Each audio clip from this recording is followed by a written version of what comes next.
رمضان خلاص على الأبواب، والزبادي من الحاجات الأساسية فيه.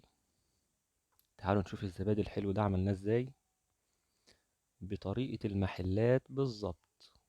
شايفين ما شاء الله ماسك نفسه وحاجة كده زي القشطة، ما شاء الله تبارك الله، طعم تحفة.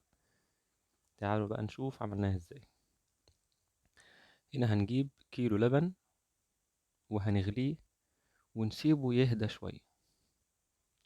مش هنشتغل بيه وهو بارد قوي، ولا هنشتغل بيه وهو سخن. يعني اللي هو مثلا نحط ايدينا كده على الحاجة اللي هو فيها تكون سخنة كده، ايه بس مش قوي يعني، اللي هو يعني ما تلسعناش. وهنجيب علبة زبادي بلدي، بس مش هنحطها طبعا كلها. طبعا في ناس بتحط علبة الزبادي على كيلو اللبن وتقلبه وبعد كده تصبه في كوبايات. دي الطريقة طبعا اللي أغلب الناس اللي في البيت بيعملوها بيها يعني. لكن طريقة المحلات بقى مختلفة تماما. هنشيل الوش من على علبة الزبادي، وهناخد من تحت كده حتة صغيرة قوي، يعني مثلا ممكن نقول على طرف المعلقة كده، يعني مثلا ممكن نقول نص معلقة صغيرة أو أقل. يعني مثلا أزيد من ربع معلقة صغيرة شوية كده.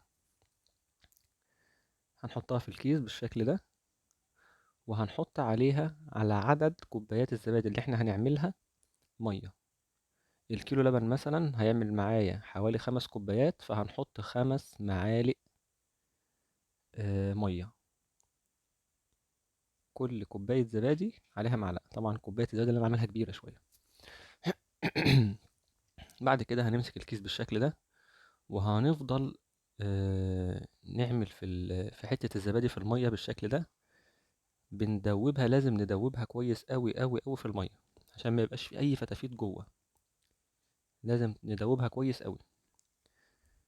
تمام. بعد ما ندوب حتة الزبادي في المية، هنروح رابطين الكيس، وهنروح خرمينه خرم صغير كده. هنا طبعا قلنا نعمل بالفاكهة، زبادي بالفاكهة. ممكن بقى نحط موز، نحط فراولة، أيا كان. ونقطعهم كويس قوي، يعني يبقى تقطيع صغير. وقبل ما نحط الموز على اللبن، طبعا أنا الحتة دي نسيتها، نحط معلقة سكر في اللي هنعمل فيه فاكهة برضو. تمام. هنا احنا عملنا 2 سادة وواحدة بسكر واتنين بالفواكه. وخرمنا البتاع اهو، الكيس. وقعدنا ندلق في كل كوباية شوية. وهنحط مية سخنة، نحطهم في صينية ونحط عليهم مية سخنة كده. ونكون الفرن مسخنينه، ما يكونش سخن جامد، يعني يكون متدفي كده. وهنروح حاطين فيه الكوبايات دي من بالليل للصبح، يعني مثلا حوالي 6 ساعات كده ولا حاجة. انتوا ممكن تحطوها بالليل وتناموا لما تقوموا تشوفوها. طبعا هنا احنا عملناها اهو وطلعناها من الفرن. بصوا بقى ما شاء الله تبارك الله، ماسكة نفسها اهي، وكويسة جدا جدا جدا. ووفرنا فيها كتير، يعني ال5 كوبايات دولت احنا عيرناهم، لقيناهم من التانية 10. يعني ال5 دولت حوالي 10 كوبايات زبادي من بتوع بره. طبعا فيها وفر، وفيها حاجة بقى أحسن من بره بكتير. ما شاء الله الطعم تحفة، ما شاء الله تبارك الله. جربنا اللي بالفواكه، وجربنا السادة، وجربنا بالسكر، وبالهنا والشفا.